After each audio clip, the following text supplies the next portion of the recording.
Welcome everyone, this is your coach Amrit Mishra हियर। आप सबका स्वागत है हमारे चैनल में। And today video we are discussing कि डिप्रेशन को कैसे अवॉइड करना and what are the ways कि हम लोग खुश रह सकते हैं। Before moving forward I would like to thank each and everyone जिन्होंने मेरे पुराने वीडियोस में कमेंट किया है, लाइक किया है। Thank you so much. So let's get started with the topic.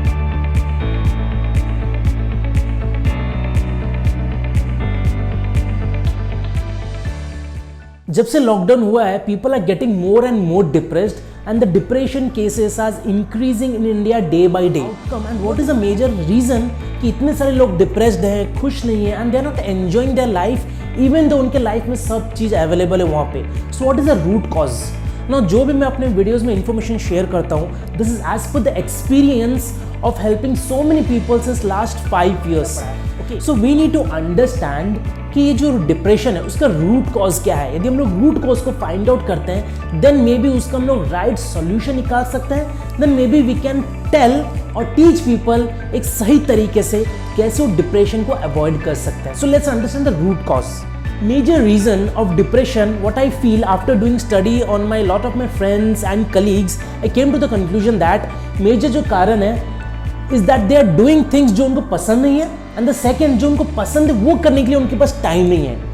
Since the lockdown has happened, सारे लोग work from home कर रहे हैं। What is happening? They are switching on their laptop since morning 8 AM and रात के 11-12 PM they are working continuously. No physical activity, they are not getting enough of time with their friends and family members, बाहर जाना allowed नहीं है, and gradually depression body में rise up हो रहा है। So this is the major reason. When you don't love what you do, आपको वहाँ पे डिप्रेशन, फ्रस्ट्रेशन आने ही वाला है। एंड इसीलिए बताया जाता है you need to have a work life balance, which is very crucial to avoid the depression and be happy. If you are doing things जो आपको पसंद नहीं है, and if you are not able to spend enough of time working in your hobbies, working to your passion, slowly and gradually आपको depression आने ही वाला है। So this is the major problem कि डिप्रेशन का जो कारण है ना। यहाँ पे there are so many of my friends, उनका ये कहना है कि टाइम नहीं मिलता है, our office is very strict. Now I'll tell you one thing, no one is going to give you extra 5 to 6 hours to work on your hobbies. We need to understand how to prioritize our work, prioritize our time, and make sure we are taking out some time of this 24 hours to work into the things which we love. I also feel it is very crucial to know and what exactly we are expecting from our life. हमारे life का exact purpose क्या है, जब तक ये हमको नहीं पता रहेगा, we will always be having this kind of problem. Her time हम लोग फ्रस्ट्रेटेड रहेंगे, we will not be happy no matter what we are doing. So इसलिए लाइफ का क्लियर स्पेसिफिक गोल्स होना बहुत ज़्यादा वहाँ पे ज़रूरी है। We need to have our personal goals, we need to have family goals, we need to have work goals, financial goals, but the issue is जब हम लोग सारी चीज़ें छोड़ के हम लोग काम के ऊपर फोकस करते हैं in our work। ये आप अपने दिमाग में डाल लीजिए, आपका जो वर्क है, आपका जो ऑफिस है, that is just one small part of your life, that is not the complete life. No one is going to remember you कि आपने ऑफिस में कितना अच्छा काम किया है, आपका लाइफ अच्छा नहीं रहेगा। No one is going to remember you. It's very crucial to understand this simple fact. दूसरा जो प्रॉब्लम लोगों के साथ आता है is finding happiness in materialistic things. Obviously you need to have all the good things what you want in your life. You can have a big house, big car, a beautiful bike, you can have everything whatever you want, but if you're not happy from inside, ये छोटे छोटे materialistic चीजें आपको कभी भी खुश नहीं कर सकती है। Real happiness will only come when you're working on the things जो आपको actually अंदर से पसंद है। एक बार आप अपने बचपन को सोचिए कि आप बचपन में आप ऐसी क्या चीज़ें करते थे जिससे आपको खुशी मिलती थी। It can be anything, it can be crazy like painting करना, सैंड में खेलना, it can be anything. What ever you like you should actually doing. और वहीं पे आता है कॉन्सेप्ट ऑफ हॉबीज और doing your working in your passion. जैसे कि आपको यदि गार्डनिंग पसंद, you can do that. If you cooking आपको पसंद, you can do that. If you love playing sports, you should actually spend some of time doing that. आपको painting पसंद है, बाइक राइडिंग पसंद है, साइकिलिंग पसंद है, रनिंग पसंद है, instruments, there so many actual different things available. You need to find out कि कैसे इन सब चीज़ों से आपको जो पसंद है, जिससे आपको एग्जैक्टली खुशी मिलती है, उसके ऊपर आपको वहाँ पे टाइम स्पेंड करना चाहिए।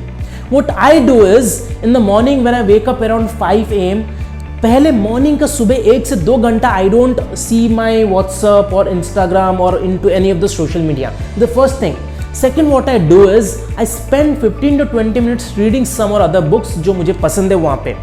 After that I do some or other kind of workout, I spend time doing some meditation and then I go for my work.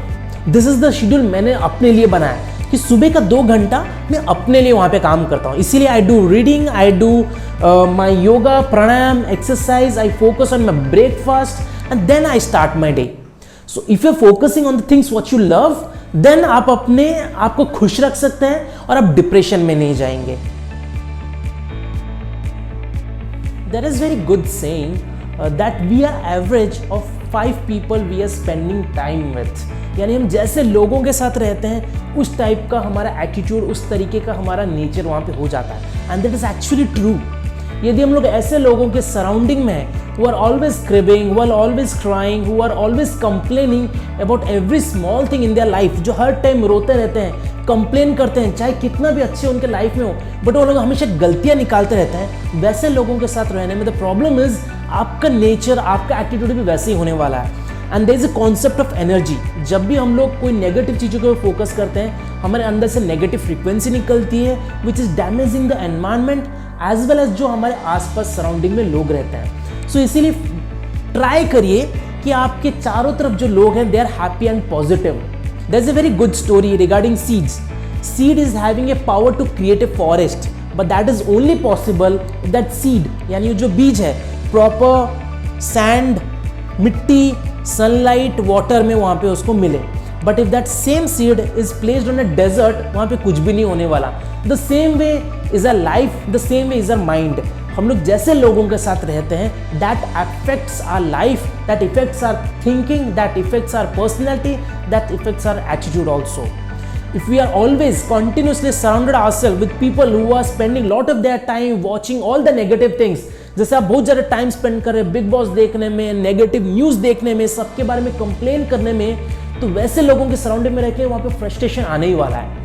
What you need to do is आप ऐसे लोगों के surrounding में रहिए जो आपको हमेशा खुश रखे. We are positive, who are always motivated, who are inspired, कि आप जो भी काम करें आपको हमेशा खुश रखें, आपको हमेशा पुश करते रहे अच्छी चीज़ें वहाँ पे काम करने के लिए. That is the purpose and that is the power of a community जो आपको हेल्प करती है आपको हमेशा खुश रहने के लिए, आपके डिप्रेशन को अवॉइड करने के लिए. लास्ट पॉइंट एक्सप्लेन करने से पहले आई would like all of you तो जरूर मेरे चैनल को सब्सक्राइब करिए और ये जो इन्फॉर्मेशन मैं शेयर करता हूँ अपने फ्रेंड फैमिली मेम्बर्स को बताइए. एंड कोई भी टाइप के डाउट, क्वेरीज, क्वेश्चंस होते हैं, feel free to reach me. हमारे डिस्क्रिप्शन सेक्शन में माई इंस्टाग्राम, फेसबुक, सब चैनल का वहाँ पे लिंक दिया हुआ, उसको जाके आप चेक कर सकते हैं. Also we have launched our podcast, so you can go over there and उसको भी आप वहाँ पे जाके चेक करिए. Now coming to the last and very crucial point, we are what we eat and digest. हमारा बॉडी बना है cells, tissues, organs and they need 114 type of nutrients every day. इसमें vitamin, minerals, protein, carbohydrate, fats, ये सब चीज़ें आती हैं और उसमें से एक सबसे क्रूशियल है, it's a relaxing mineral called as magnesium. अब जितना अच्छी क्वालिटी का मैग्नीशियम बेस्ड फूड खाना खाएंगे, your mind will be relaxed, आप वहाँ पे थोड़े काम रहेंगे, आप थोड़े अच्छे कंडीशन पे रहेंगे एंड वहाँ पे डिप्रेशन, चिड़चिड़ापन नहीं होगा. Also caffeine based food completely आप अवॉइड करिए. जैसे चाय, कॉफ़ी, चॉकलेट्स होते हैं, उनका जितना कम कंज्यूम करेंगे that is much more beneficial. And focus on eating good quality nutrition rich food, ना कि चिप्स, पैकेट बेस्ड फूड या ऐसे प्रोसेस्ड फूड. आप जितना ज़्यादा खाना खाएंगे उसमें कोई भी टाइप का न्यूट्रिशन नहीं रहता. But on top of that there is extra sugar, extra salt causing all the problems in our body. और मेजर जो अभी के सिचुएशन में people are facing this issues because of the hormonal changes which is happening of these kind of food. आप सोचिए आपके थाली पे किस टाइप का खाना है, क्या वो आपके बॉडी को हेल्पफुल है या नहीं. If it is bad I would suggest कि आप उसको स्टॉप करिए and focus on eating things which is much more healthy, which is much more natural and which is helpful for your brain and your body. I have made a video, a complete different video regarding how to keep your brain healthy. It's very important. आपको जाके एक बार check करिए उसको, जहाँ पे मैंने explain किया कि किस टाइप के फूड और आप अपने ब्रेन को कैसे हेल्दी रख सकते हैं. बट ये 5 स्टेप्स यदि आप अच्छी तरीके से फॉलो करते हैं, I am pretty much sure जैसे कि हमारे बहुत सारे लोगों को अच्छा रिजल्ट मिला, you will also be getting. Any kind of queries, question guys, आप जरूर मुझे कमेंट सेक्शन में जाके बता सकते हैं। Thank you so much for joining with us. Have a great time, bye bye, take care, see you next time.